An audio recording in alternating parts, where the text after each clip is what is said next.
Today we're playing Whir with Secrets of Strixhaven upgrades. Let's see how well Erode and Great Hall can plug into Lantern Control. Today we are playing Lantern Control with some of these brand new Secrets of Strixhaven cards. We've got Great Hall of the Biblioplex. It is a land that taps for a colorless, or you can pay a life and tap it for any color, but you can only use that mana on an instant or sorcery spell. This lines up fairly good with Lantern Control, actually, since all of your artifacts are colorless, and all of your interaction pieces are typically instants and sorceries. So we are going to lean into this today. We're also playing Erode, because it's just a 1 mana destroy target creature or planeswalker. The vast majority of the threats in the format right now are either creatures or planeswalkers. So I am going to be very curious to see how this lines up with everything. And for funsies, as an extra special treat for y'all, we are playing Orym's Chant and Isochron Scepter in the sideboard.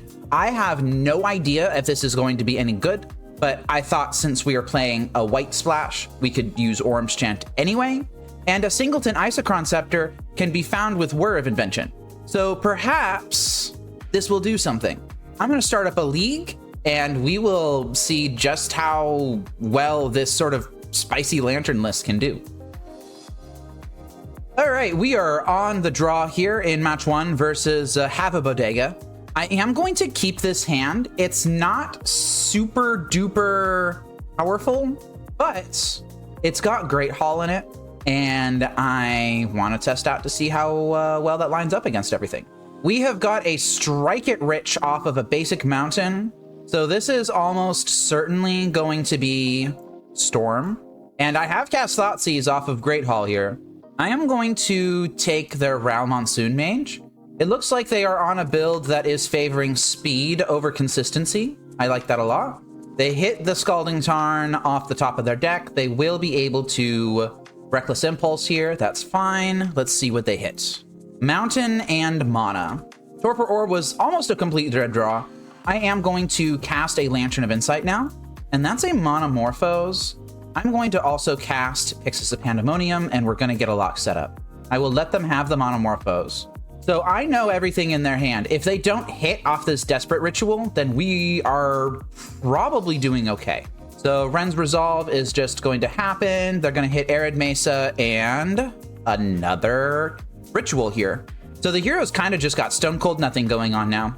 I like to see that Urza Saga. That's really good. I will go ahead and play out Codex Shredder. And do I want to put Pithing Needle into play? No, I don't think so. I think I just want Lantern. Realistically, Pithing Needle would not be able to hit this Arid Mesa. Yeah, they're on a turbo build. This is very good for me. So Pithing Needle would have to line up against the backside of Ral Monsoon Mage. And I don't want them having Ral anyway. Past in Flames on top of the deck is not great, especially with Monomorphose in hand. I'm going to draw this Urza Saga, and I am going to have to exile here. I think I'm going to Lantern Shuffle, actually. Let's see if this works. Yep, there's the Monomorphose. Now let's exile the Past in Flames. All right, so they're going to get a Scalding Tarn for their trouble. Wow, but they have a Lantern Shuffle on top of the stack here, so that Past in Flames is going to be shuffled in. And I'm going to let them have the Monomorphose. They're really digging for something here. Reckless Impulse. I think I have to take that if they decide to Monomorphose. Yeah, I'm going to try and mill this, and they just let it go. Okay, that's great. They could have Monomorphose right there and drawn the Ral. I think that might have actually been correct to do. And I will develop this Torpor Orb. Wow, they just have so much consistency here. Artist Talent, that's a good thing to needle. Although I'd rather it just not hit the hit play at all. But there's not much I can do about that. All right, that's Monomorphose. Let's see if they try and dig past this Ruby Medallion. They did. I have Thoughtseize on top of my deck. I'm going to let them have the Wish. If they don't use Wish right now, then Thoughtseize gets to take it. It looks like they are using Ruby Medallion here. So let's see if they want to cycle into this Valakut Awakening. They do. Valakut Awakening as their only card in hand. Yep, that's a land. All right. So they just are out of steam now. Urza Saga comes down again. I am not going to Thoughtseize them. Instead, I am going to drop Pithing Needle. And honestly, I think I'm naming Artist Talent. All right, I'm going to mill that Wish. Ruby Medallion is fine. And there were a couple of opportunities for the hero to really cause some trouble for me. Like they could have drawn a Ral at any point, really. Like with the Ral on top of the deck and the Manamorphose in hand, they had 2 treasures. They could have fired that off. I guess I would have just put Pithing Needle on the backside of Ral, though. So we managed to get there. It was a little bit of trouble. They had a lot of consistency, but we fought all the way through all of it. And I think this is the sort of matchup where I want the Orm's Chance. So Orm's Chance will come in. Isochron Scepter will come in. Erodes can come out. Grafdigger's Cage is essential. I'm keeping that in. Underworld Cookbook can come out. Ensnaring Bridge can come out. And then we bring these in. Do we bring in Consigned to Memory? I don't know. Maybe I would just rather have these cards instead. So pretty heavy sideboarding mapping here. Taking out Erodes, Torpor Orb, Cookbook, and all 3 bridges. And instead we're bringing in Scepter Chant, an additional Needle, Welding Jar, and Soulless Jailer is going to help out a lot. I'm not bringing in Voidmere since Voidmere is only good against Ral Ultimates, and Soulless Jailer stops Ral Ultimates and stops a bunch of other stuff too. And I'm already bringing in Pithing Needles for Ral as well. I think that might be a little bit overboarding for that, but it's possible. So now we're kind of seeing a little bit of the downside of these Rainbow lands. I would really love to be able to fire off an Inquisition of Kozilek on turn 1. I cannot do that with this hand. I'm going to keep anyway. The hero has kept, they are leading with an Elegant Parlor, getting rid of an Arid Mesa there, all right. And there's Glimmer Void again. Spire of Industry, I am going to drop Pyxis of Pandemonium here, and we're gonna see if they've got a Ruby Medallion. Yeah, they do. All right, so I've got a lock here. I am going to Inquisition them before doing anything else. And this hand is just straight up gas. There's a lot of gas here. They've got 2 impulse draws. They have Wish, and they have a Ral Monsoon Mage. I'm going to take the Wish from this hand, and I think I'm going to develop Urza Saga. Yeah, Wear Tear on top of the deck. That's no good. Get rid of that, please. And they got Prismatic Ending. Into Wear Tear. Yikes. Yeah, you get to have all those things. Wear Tear and Monomorphose, they're hitting really well off of all of this stuff. Monomorphose is going to draw Wooded Foothills, and they might just Wear Tear me here. No, Reckless Impulse instead, huh? Okay. Past in Flames. All right, so there was basically nothing I could have done here. My hand was just too slow, but I seriously doubt that I'll be able to do anything. They can Pending or Wear my Saga, sure. And they're cracking a Fetch. That's interesting. They're going for Pending as well. Yeah, I'm just gonna let that go. And I think that there's not a dang thing that I can do about any of this. I'm just gonna let them go off. And there's the Past in Flames. They are a little bit short on mana, so maybe this Whir of Invention can still do something. Yeah, they actually need to hit a ritual here, and they didn't. I guess Monomorpho still works. Well, they need to hit another ritual, and they did not actually. They hit Wear, so they could try to wear the Pithing Needle and attempt to flip Ral, and they did. Oh, wow. All right. Yeah, there's just no way I was winning this. And there they go. I'm going to let them do the thing. Wear Tears and Prismatic Endings, that is a lot of hate. That's a lot of hate. Yeah, so I let them combo off, and I'm dead now, to the surprise of nobody. I don't think I'm going to be doing anything different, though. I think I'm just going to run it back. I would like to play first. Thanks for asking. And this is a Scepter Chant hand. I'm going to keep this. I might even lead on turn 1 Urza Saga. Yeah, I think it's going to be turn 1 Urza Saga from me. They're fetching a Sacred Foundry, presumably for a Strike It Rich. For a Tear on Saga. Sure. You know, that's my fault. I shouldn't have played out Urza Saga. Let's try that turn over again. Now, I don't actually have a way to cast Orm's Chant without putting it underneath Scepter, actually. That's Pyxis. Am I willing to bet that they don't have a Prismatic Ending? Yeah, I think so. We're here to do the thing, right? Let's do the thing. All right, here we go. You need to either win or remove this chant or do something. And if you don't, then I'm going to start Scepter Chanting you. Yikes, that's Wear Tear. So they just had 2 of them. Yeah, you got it. Extremely hateful hand over there. But now I can establish a Lantern Lock. Okay, so Wooded Foothills is their draw. They play an Elegant Parlor, surveilling away that Scalding Tarn. And they did manage to clip me twice, but I now have a lock in place. Jeez, and they just have Past in Flames in hand. Well, I'm taking the Past in Flames, and now I know that I need to dig myself into a blue source. Are they going to try and go off without a reducer? It's entirely possible. They could play Wooded Foothills. They could burn their hand. They could cast Past in Flames from the graveyard. They could burn their hand again. But it looks like they're not doing it. I am going to try finding a blue source. That's not a blue source. Jeez, dude. That's a blue source. Okay, so this Whir of Invention is going to have to grab my Grafdigger's Cage, which is not ideal, but it's fine. All right. We are searching for a land here, and I'm just going to be super patient. I'm going to let them burn their hand. Heretic Ritual is down, and that's a Past in Flames. Whir of Invention is just so good. It's such a strong card. Grafdigger's Cage. Players can't cast spells from graveyards. And there's actually like a non-zero chance that I actually activate the flavor text of Great Hall here. Yeah, I think I'm going to if I don't hit something good on top here. All right, well, that's just an Orum's Chant. That's fine. I will simply hold that in hand. Don't really want this Thoughtseize. I will definitely take another Whir of Invention, though. And they give it up. Okay, so the whole Scepter Chant thing was a big enough problem that it prompted a second Wear Tear from the hero here. But we ended up getting there anyway. Great Hall of the Biblioplex was pretty decent, actually. And having a backup Orum's Chant kind of as like a counterspell of sorts felt pretty nice, too. So all in all, not too shabby. Not shabby at all. Let's go ahead and move on to match 2. If you're enjoying the video and think you'd like watching more of what I make, please consider subscribing so YouTube can notify you when I go live and upload videos. I appreciate your support. Thank you. I'm on the play in match 2 versus Bubba Lubba Dub. And this is a double Lantern of Insight hand, double Mox Opal hand. What does this hand do? It casts Lantern on turn 1, Lantern on turn 2, and then IOK. And then it whirs for something. That doesn't seem super strong. I'm going to keep it anyway.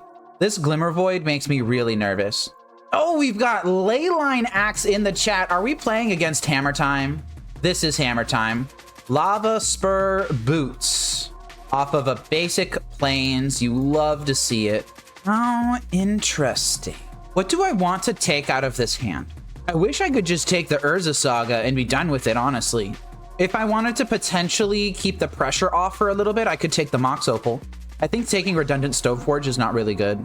If they have a land on top of their deck, then they'll be able to create constructs with Urza Saga anyway. Nettlecyst is kind of like a Urza Saga construct anyway, but at least it costs them a card. Maybe I could take a Stoneforge and make it so that they could only tutor up one equipment. I feel like this deck might be running Meteor Sword. I'm going to take the Stoneforge Mystic. Okay, they're just going for Cauldron Complete. Ornithopter is down. Mox Opal is down. They're equipping to Stoneforge. Gonna get in for a little pokesy-oksy here. And I'm mostly fine with this. 1, 2, 3, 4, 5. I cannot Whir for Ensnaring Bridge right now unless I play out a Mox Opal. Yeah, I know, right? I need more Mox Opals. So I am going to burn a Mox Opal here. And I'm going to cast Whir of Invention. I am just going to get the Ensnaring Bridge. Great Hall of the Biblioplex is my top card. Battlefield Improvisation is rough for them to have because this Ornithopter can attack whenever it wants to. But that just makes me extra grateful that I did not do anything other than Whir for Ensnaring Bridge in that turn, because I didn't want to bring my life total low enough. Like, I might have to take a hit from a Colossus Hammer here in a second. You may attach any number of equipment you control to it if that creature is attacking. Oh, well, I guess that means I should have played out my Mox Opal too, huh? Herp derp. All right, that's fine. I am going to draw this Great Hall here. And honestly, I think I'm just going to make it a creature, just like that. This Erode is a pretty big deal. This is certainly going to be hitting their Ornithopter. Okay, that's basic Plains. I think they might be able to kill me here. Yeah, they're going for the kill. They've got it. Does this Leyline Axe grants double strike, right? Yeah, it does. Jeez, look at this. Look at this play. Look what they're going to do. Battlefield Improvisation. on Ornithopter, and that is a 13 power double striking creature. Wow, that was impressive. A road would have done something there. Maybe I should have respected that battlefield improvisation more. I'm gonna have to remember that. So we are playing against Hammer Time. I want my Pyroclasms in, and I think I want Torpor Orb out. Grafdigger's Cage can come out. I think Pithing Needles I still want, though. Do I want to be doing anything else? Do I want Consign to Memory? I don't know. I don't know if I want Consign to Memory. Part of me wants to bring in this Welding Jar, but I don't know what I would be cutting for it. I don't want to cut any spot removal. I don't know if I want to cut Discard. I don't think this deck is going to be playing Wrath of the Skies. Maybe I will just cut a Mishra's Bauble, and we'll run it like this. I don't think I want to bring in Scepter Chant against them. I will be on the play. This is a decent just control their stuff hand, but it doesn't find an Ensnaring Bridge. I'm going to keep it. I don't really like this hand, though. This hand needs a couple of good draws in order to actually really pop off. Mana Tithe, huh? That's a card you can have. Well, I am actually going to take the Esper Sentinel out of this hand. Okay, found Whir of Invention, which is really good. Do I want to drop this Pithing Needle? Probably not. I think it's fine if I don't do that. And they just straight up found Urza Saga. That's terrifying. Colossus Hammer is their find. Okay, but I hit Pyroclasm. Do I want to put down Pithing Needle? I think so. I think I'm going to put Pithing Needle on Urza Saga, actually. And I'm just going to hold up. Colossus Hammer is down. Oh, I found my own Urza Saga. That's pretty good. I think I'm going to just continue to hold everything up, though. Don't need to be doing anything quite yet. The Urza Saga is going to pop. Let's see what they get off of it. Just a Mox Opal. For Pithing Needle, huh? Just out of hand. Okay, let's see what they name. They named Codex Shredder. Most builds of Lantern Control max out on Codex Shredders, but mine do not.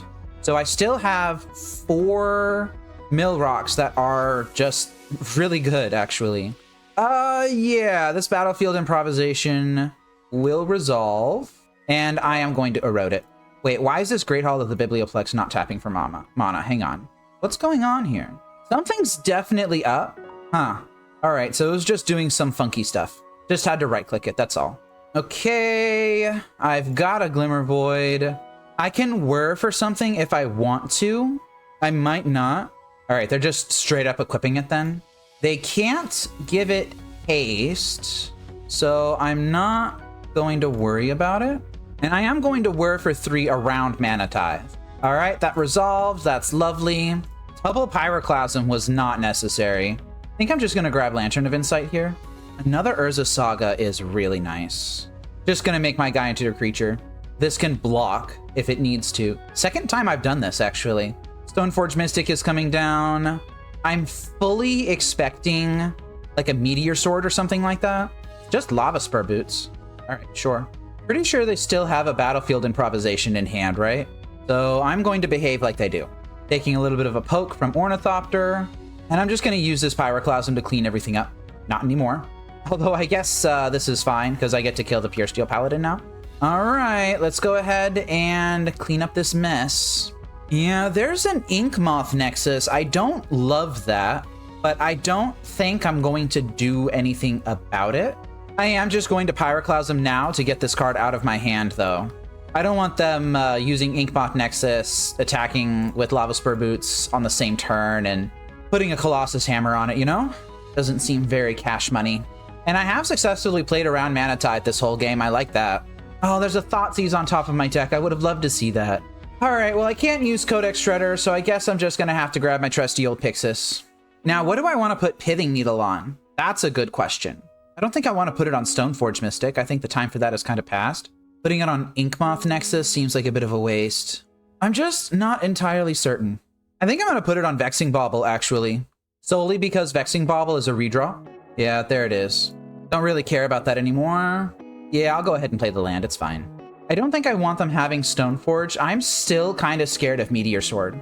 And I'm once again making this thing into a creature. I don't think it's relevant. Just going to start gaining life. I don't think I need more lands. That's an Urza Saga. Last time they fetched something off Urza Saga, it wasn't really that big of a deal. I think I'm going to let it go. And I'm going to take the battlefield improvisation out of their hand. Well, they got 2 of them. So I will start working through them. I'm going to start gaining life in case they have a Ornithopter that they can get. Oh, they can actually get Ornithopter off of this, can't they? Ooh, yeah, that's a problem. That's definitely a problem. I hadn't considered that. That means that I need to dig for an answer to this other battlefield improvisation. Yeah, I definitely hadn't considered that. Another Ensnaring Bridge. Sure. I am going to dump this into the food, though. You know, there was a land or something that I put into play earlier. If I had turned that into food, then I would be at 24 life. Just gonna let this go. So I think I'm gonna die to the same exact line. It's just that it's happening in a slightly different way. I was thinking about answers to Ensnaring Bridge. Things like, I don't know, like a Haywire Mite. But I hadn't really considered just plain old Ornithopter. Although if they give it haste, then I guess it can't attack anymore. That's interesting. All right, I'm still digging for an answer here. That Ghoulcaller's Bell is not an answer. They even have another Ornithopter on top of their deck. Dang it. Yeah, I should have thrown that away to the Underworld Cookbook. All right, so it's just my own incompetence causing trouble here. Yep, here comes the hammer. They know what they're doing. And I'm dead.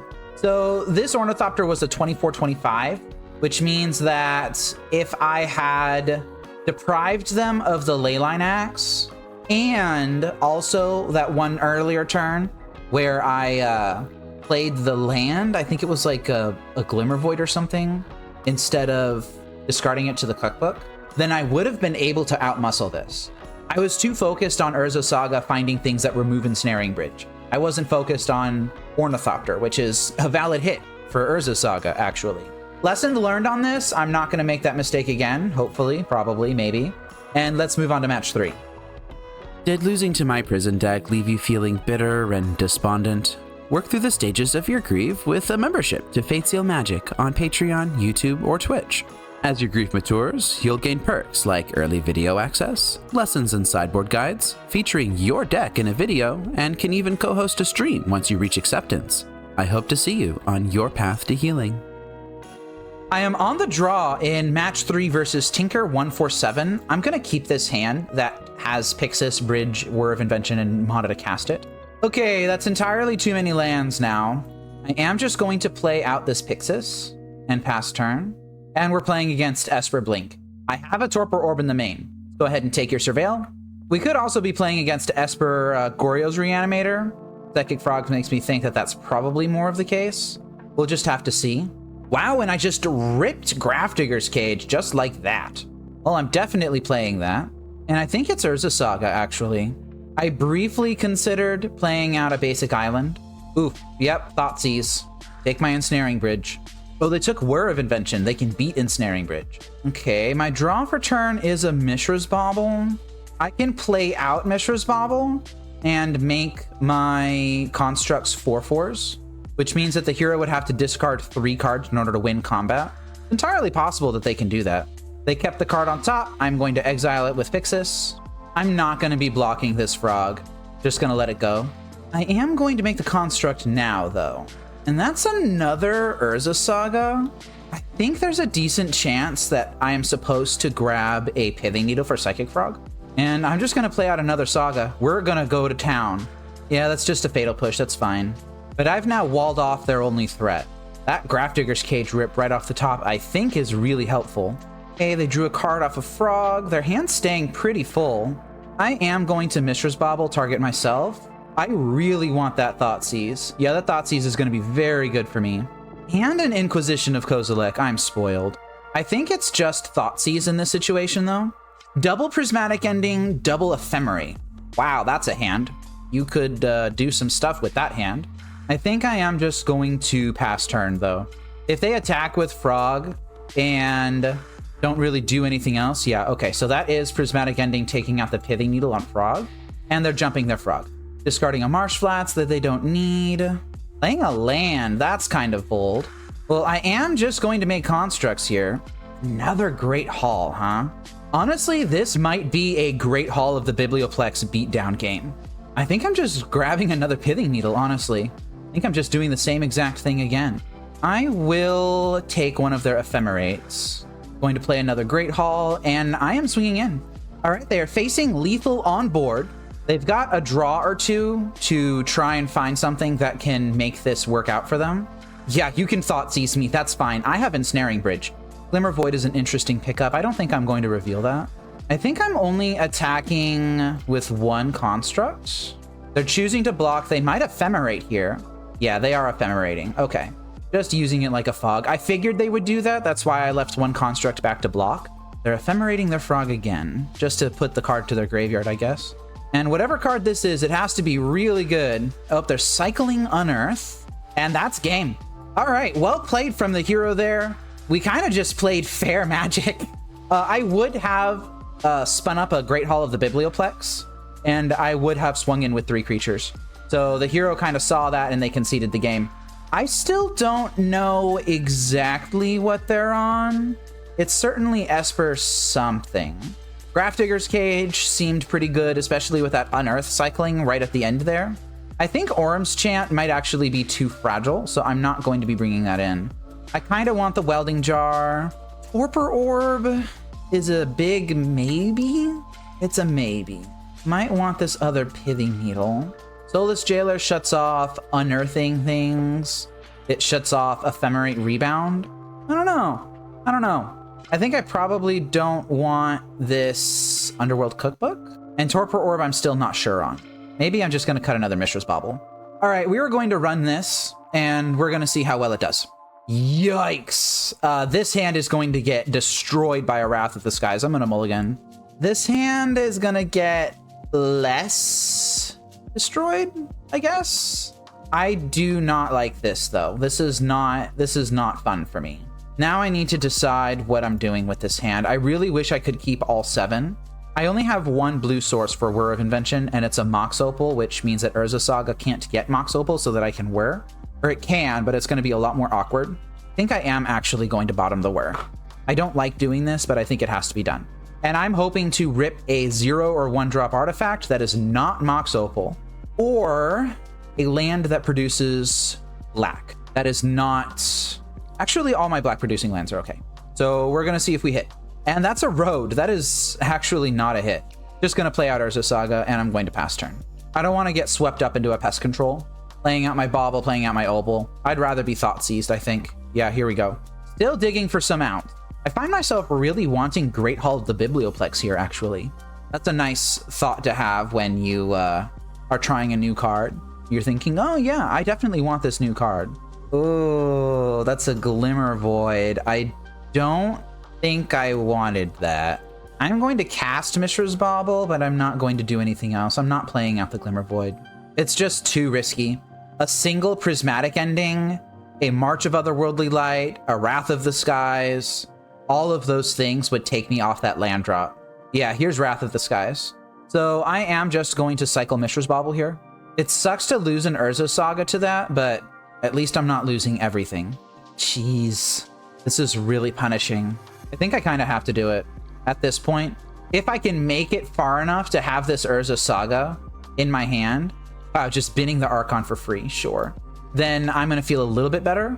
Okay, it's just a Psychic Frog. I can actually erode that if I want to. Oh, thank goodness, we're starting to get somewhere. Finally. I think I am just going to erode this Psychic Frog. I'm going to do it on their upkeep. Shuffling away that Spell Pierce. Yeah, I don't want them having that persist. Let's see if this even resolves. Jeez, binning another Archon. And it's a May on the erode, but they still did it. Okay. Okay, this is not great. Quantum Riddler means that they will draw Persist and Polluted Delta. And there's a Wrath of the Skies on top of their deck. I think I'm just cooked. I'm not going to continue playing this game. Things just did not line up for me. Having that awkward keep going to 6, the Glimmer Void really hurt. It was not meant to be. I think I did the best with what I could, but quite frankly, the lines were just too awkward. So I had to do a Ninja restart in between games, and I forgot how I sideboarded. So my deck might be constructed slightly differently now. Okay, this is a keepable hand. This is definitely a keepable hand. I am going to lead on Great Hall of the Biblioplex, and I think I'm actually going to do a turn 1 Inquisition here. I don't want them going discard into Wrath of the Skies. Wow, they kept this hand, huh? They kept this. I mean, yeah, you can, that's a legal hand to keep. You can definitely do that if you want. That's extremely surprising to me. It's also surprising to me that they didn't keep Persist. Feels like Persist is kind of just what their hand does. Well, I'm gonna get a Lantern lockdown. Fatal Push I'm fine with. Another one I'm even fine with. Yeah, they kept it on top. I actually do not care. I'm gonna get a proper lock into place now. Another Urza Saga. That's so gross. I need to think about what that last unknown card could be. I think I am just going to play Great Hall. I'm not going to play out Urza Saga. This will give me an opportunity to rebuild from a Wrath of the Skies. And I'm not going to fall for the trick. I know they have Faithful Mending in their graveyard. They can flash it back if they want to. I am going to wait until this Grafdigger's Cage is good and in play before I do any nonsense like that. I'm going to go ahead and get Pyxis of Pandemonium here. Urza Saga is going to come down. And now Grafdigger's Cage is going to happen. And time to swing. They're just taking it. Now I'm going to mill that Wrath of the Skies. I need to think about if I want them having this Faithful Mending. I need to think about if I want to save this construct with this Welding Jar. I think I don't. Yeah, I'm going to take the Faithful Mending. Psychic Frog is fine. Okay, I was just checking. I had made a mistake with tracking their hand. They still do have one unknown card in hand here. I'm going to put Pithing Needle down. Pithing Needle is going to name Psychic Frog, friend. I'm sorry. And I don't think I'm attacking because I don't want them to be able to push damage with this Psychic Frog and draw a card if they use Fatal Push on one of my creatures. So I am just going to wait for them to fetch before I get rid of this Quantum Riddler on top of their deck. And Persist is completely dead. That's fine. Fatal Push is down. And they're not swinging with the frog. They know better. They were going to cast something. I don't know what. I think I'm fine with them having this Ephemerate. I'm going to try and mill myself into something a little bit better. Thoughtseize is a little bit better. Now I need to decide what I'm getting. I could just get another Mill Rock, and taking a look at my collection of stuff, I think that is the case. So Pyxis comes down, and I win the match. So I think that my hand just lined up very well against theirs, and by that I mean I just kind of had the nuts. Those double Urza Sagas, man, they're really hard to push through. They're really difficult to do anything about. But that's why we play them, so we can draw them. It's just a shame that my opponent didn't draw anything relevant because they kept a 5-lander hand that only had Faithful Mending and an Archon of Cruelty in it. I don't know why they kept that. The London Mulligan is a thing. You could have just mulliganed. But whatever, I'm not going to be upset about a win. Let's move on to match 4.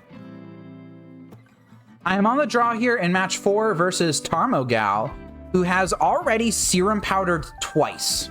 They are playing Cosmogoyf combo. They've just got Thuds, Devourers. These things are going to be pretty dang big. Do I want to keep this hand that has no interaction other than a road? I think that's fine. I think a road is going to be good enough. I have Codex Shredder and Pyxis that can, in combination with this Mishra's Bauble, try and dig me into something good. Wow, they're on Chancellor of the Tangle, huh? You're going to drop a turn 1 Cosmogoyf? No, turn 1 Spoils of the Vault.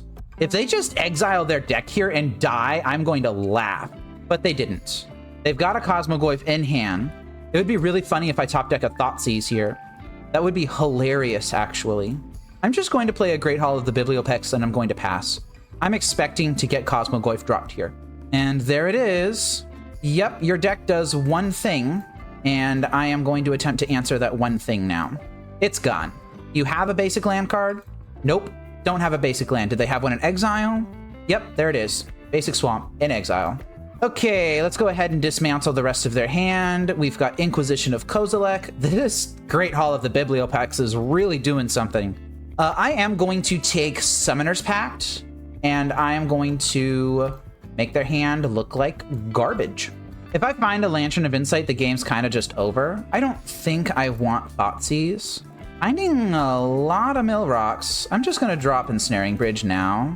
This Ensnaring Bridge means that they have to have Cosmogoyf and Thud in order to win. Or like a Callous Sellsword or a Fling or something like that. Yeah, they're kind of just doing stone cold nothing here. I am going to start filling up my graveyard so that I can use Codex Shredder's return ability to eventually get back that Whir of Invention that I milled over. Spoils is gone. Another Whir of Invention in the graveyard. Let's just go ahead and return that now. Okay, and I hit discard. This game should be pretty much over at this point. What is this? When this card becomes plotted, target creature gets +3/2 and trample until end of turn. I think I don't give a crap about that, honestly. Active negation is still turned off. I'm going to take Spoils of the Fault. What even was that card? What was the name of that card? Hallow Alchemist? All right, Lantern of Insight, get into play. Game is over. Well, that was easy. I'm going to start doing something really funny. I am going to activate Great Hall of the Biblioplex, and I'm going to start swinging with it. Yeah, I'm just making sure that everything is still good. Yeah, whatever. Take that consistency piece. Do I want to take this Devour? Nah, it's fine. And we are successfully dealing damage with this Great Hall. This is fantastic. Like, I could really put the screws down and stuff, but honestly, I'm just having fun. Okay, it looks like next turn they're going to start casting that Devourer of Destiny. Does this have a color associated with it? No, it doesn't. Okay. Swing! At least this Gemstone Caverns taps for colorless so that they can cast the Devourer of Destiny in their hand. Oh, they don't want to play. That's not fun. All right, time to Word of Invention, I guess. I will just grab boring old Codex Shredder. And I suppose we will get to work on winning this game. Just grab another Pyxis, whatever. Swing with Great Hall again. I don't want them having that Summoner's Pact. I'm going to take that. Chancellor of the Tangle is fine. And they give it up. Oh, I'm not going to say that was an easy win, but actually, who am I kidding? Yeah, that was a pretty easy win. Thanks to Erode for just answering their turn 1 play and completely collapsing their entire game plan. And thanks to Great Hall of the Biblioplex for allowing me to cast that Erode and also getting in some meme damage in. How do I want to fight against this deck? I feel like this deck is going to be really vulnerable to Orm's Chant plus Isochron Scepter. So I kind of want to fit these in if I can. Torpor Orb can come out. Grafdigger's Cage can come out. Pithing Needles can come out. Underworld Cookbook can come out. And then after that, what do I want to do? I'm not taking out any lock pieces. I'm not taking out Ensnaring Bridges. If I weren't doing the Scepter Chant thing, then what would I be bringing in? Welding Jar. Pretty much it. Yeah, Scepter Chant. Let's go. And we have opened up on another Erode hand. I'm going to keep this. The hero has pitched 7 cards. They've pitched another 6. And they're starting with 6 cards in hand. All right. Well, if they have the Cosmogoyf, I can just erode it. Oh, Boseiju is a land drop, huh? For double green? Just for an Aloe Alchemist. Well, I mean, that's fine. Gonna play my Mox Opal, gonna play my Mishra's Bauble, gonna play this Darkslick Shores, and I'm going to cast Lantern of Insight. That's Spoils of the Vault on top of their deck. I think I'm gonna have to be okay with that. And they just give up the match. All right, whatever. This deck is nonsense. I don't even know why people play it. I am on the draw in match 5 versus Bring Back Affinity. Maybe they didn't get the memo, but Mox Opal is unbanned now. I am going to sadly mulligan this hand that has... Well, am I going to mulligan it? Because a single land makes this pop off. Mox Opal also makes it pop off. You know what? I'm going to keep it. I don't know if I should keep this or not. Oh, and they're playing Ugin's Labyrinth. Come on. Juking me. Talisman of Impulse is down. This Inquisition is completely dead in my hand. Oh, and we hit Mox Opal. So I think I am going to cast the Mox Opal, cast Mishra's Bauble, cast Pyxis, and then just pass turn. I'm expecting to see something along the lines of a Glaring Fleshraker, a Thought-Knot Seer, a Karn the Great Creator, possibly. Erode answers all of those things. I see. So they're not on just straight up colorless then. They are on the red-green build. And they more or less completely whiffed on that Malevolent Rumble. Utopia Sprawl is in the graveyard. I think I am going to pop this Mishra's Bauble. I have a 1-drop artifact in hand. I don't think I want another Pyxis right now. So I can turn on this Mox Opal again if I need to. And that's another Bauble. So I am going to Inquisition them here. They might have like a Formidable Speaker. Oh, wow. Called it. Formidable Speaker. Totally called that. Do I want to develop Underworld Cookbook? I think I do. Yeah, I'm going to develop Underworld Cookbook. That way I don't have to worry about Mox Opal being turned off again. You know, if I was going to keep a 1-lander, then Great Hall is a pretty decent 1-lander to keep. Just cast everything in my deck. They ripped the Eldrazi Temple, so that means that they are going to kick this Sowing Mycospawn. Well, nothing I could have really done about that anyway. So Great Hall is down. I am running on 0 lands. Yeah, that's a Sanctum of Ugin. They know what they're doing. Whir of Invention, I'm not ready for. Very clearly not ready for that. So I'm going to exile that. I need lands. Please just find me some lands. Mishra's Bauble is fine, I guess. River of Tears is okay enough. I think that these erodes can hold me over until I get Ensnaring Bridge down. I can still beat this as is, except for maybe this Emrakul, which is going to be coming out. I don't like that, actually. I don't like that at all. Wow, they're just casting Emrakul, aren't they? Yeah, I think they can cast Emrakul. Yep, here we go. Jeez. So I'm going to have to survive this. They can discard my Ensnaring Bridge to the Underworld Cookbook. I don't like that. Emrakul also has protection from instants, I believe. Yep, and Erode is an instant, so they can't do anything like that. And they found Worldbreaker. Oh, this is what happens when you don't establish a lock, everybody.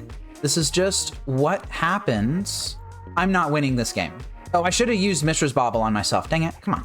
Now all they have to do is discard the Ensnaring Bridge to the Underworld Cookbook, and that's pretty much game. I might have had additional outs if I had used this Mishra's Bauble, but I did not do that. Yup. And I would have exiled this Pyxis with the other Pyxis too. Okay, well, I can still have an out. It's not fun, and I would need to hit Whir of Invention right here, and I didn't.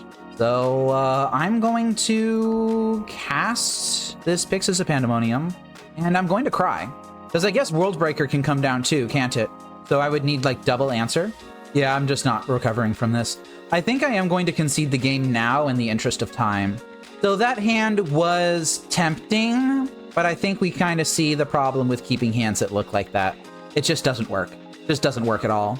So they're going to have Besajus, they're going to have World Breakers, stuff like that. I think Erodes can actually come out of the deck. Torpor Orb doesn't seem great.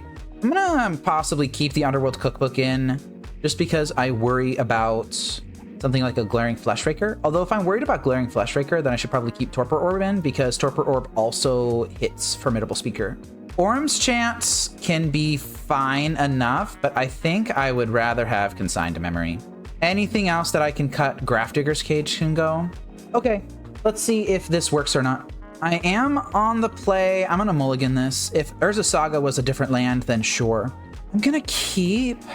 Do I bottom the Mox Opal? Yeah, I'm gonna bottom the Mox Opal. I think I'm gonna lead on Great Hall here. And I'm gonna play Ghoul Color's Bell. Okay, this game is progressing a little bit more slowly than the last one was, in that they don't have access to 4 mana on turn 2. Yikes, but they have Ice Till Explorer. I don't have that many basics. I'm gonna take the Sowing Mycospawn. Yeah, I guess they can just Ghost Quarter this Urza Saga, can't they? They probably should do it. Yeah, here we go. Well, I do have the basics, so I'm going to grab it. Consigned to Memory, huh? That's a decent pickup. So Ensnaring Bridge is down now. They've got a couple of unknown cards in hand. I would really love to hit a Whir of Invention or a Lantern of Insight before Ice Till Explorer starts causing a ton of trouble. I guess I could have Pithing Needle Ghost Quarter there, huh? Yeah, I should have Pithing Needle Ghost Quarter. Ugin's Labyrinth, Emrakul is underneath of it. So Ice Till Explorer is down. And they can take out one of my lands. I'm gonna fetch another basic island out of the list.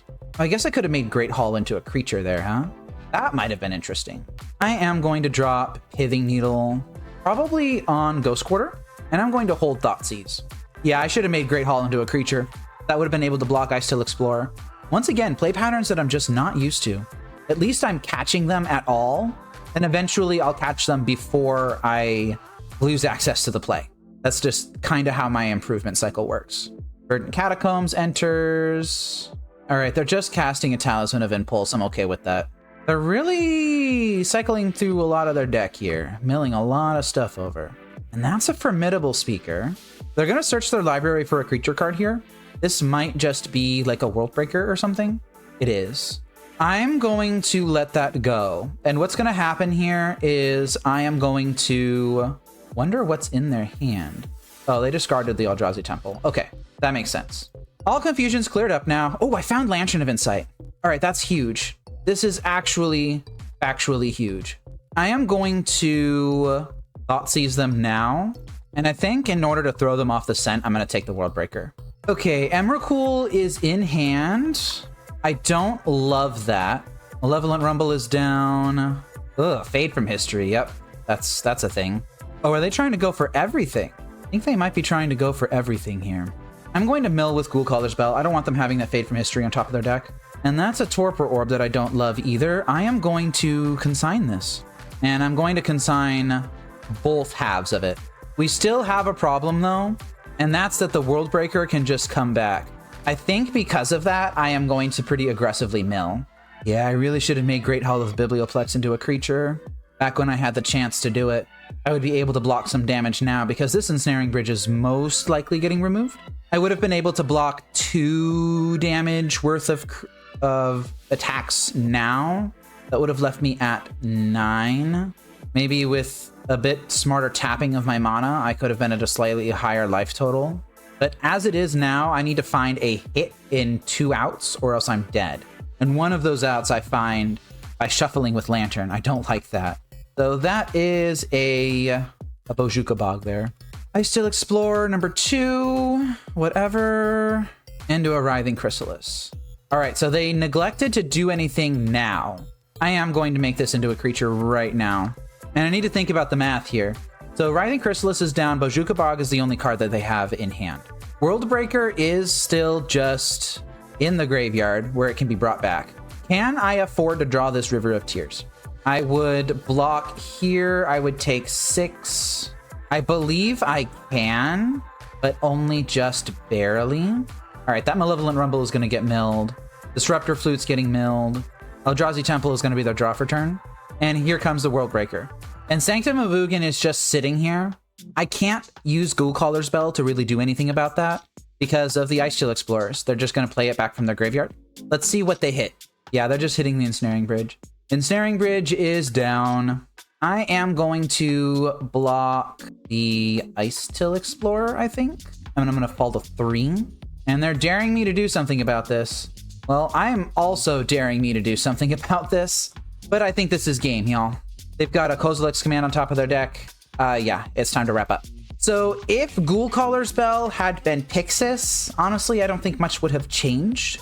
I think they might have just had one too many threats. Maybe I should have put Pithing Needle on Sanctum of Ugin and kept Consigned to Memory in hand. But then they would have machine gunned down all of my lands. And that would have been really rough to deal with. I don't know. Maybe that Pithing Needle on Ghost Quarter was a little bit incorrect, but maybe the game would have just been lost in a different way. It would have been very interesting to see how that would have played out. I think I would have liked that a lot, to see that at least. Okay, let's wrap up the league. So we've got a perfectly mediocre record with this deck. There are a couple of construction issues. Glimmer Void is just so incredibly bad. It's a terrible card. I hate Glimmer Void. I was willing to try it because it is really a 4-color deck, really 3 colors. Those Pyroclasms, those are kind of debatable. Those could really be anything. But Glimmer Void is just, it's so bad. I want to get rid of that card so badly. I'm going to have to probably replace it with Spires of Industry, if I'm being completely honest. Erode was really strong. Stronger than I was expecting. I like the card. I still remain unconvinced that Erode is better than something like Drown in the Loch, that it justifies having the white splash. But if you are going to be splashing white in Lantern, then I think that Great Hall plus Erode is a really strong path that you could take the deck in. I know that some folks really like finding Whir of Invention tutor targets, but I think that kind of misses the point of Whir of Invention. When you use Whir of Invention, you're really trying to find hate rocks. You're trying to find things that will just end the game. And you're trying to use your spot removal to get to a point to where you can do that. Whir of Invention should not be grabbing a Portable Hole or a Duskrose Reliquary to answer, for example, a Monastery Swift Sphere, when the opponent also has a Dragon's Rage Channeler in play. You want to be grabbing Ensnaring Bridge with Whir of Invention. You want to use your 1-mana spot removal to get you to that point where you can do that. Now, there's an argument to be made that Erode could be Portable Hole or Duskrose Reliquary or something like that so that they can help you cast Whir of Invention. But I think that the inclusion of Great Hall of the Biblioplex may have upended that sort of mindset. This just casts your instants and sorceries. It just does it. It doesn't care what you have in play. It just does it for you. The flavor text is not completely irrelevant. I thought it would just be a really funny thing, but there were a couple of situations in this league where I successfully activated it. And yeah, that one game where I was playing against the Cosmogoyf combo deck, where I was starting to beat down just because it was funny. Yeah, I didn't really need to do that. But this thing can block. It takes 5 mana to turn it on, but it also taps for mana itself. And it's not 5 and tap. So you can use this to pay for that 5 mana cost. I think that this deck could use a little bit of fine tuning. Glimmer Voids need to go. Orm's Chant, Isochron Scepter, I'm still iffy on. If I were to make a sideboard mapping for this deck, then that would determine whether this stuff stays in the deck or if I cut it for something better. We will have to see. This program is made possible by generous funding from these sponsors, and also by your view, like, and comment, the support of my wife and son, and by contributions to Fate Seal Magic from viewers like you. Thank you.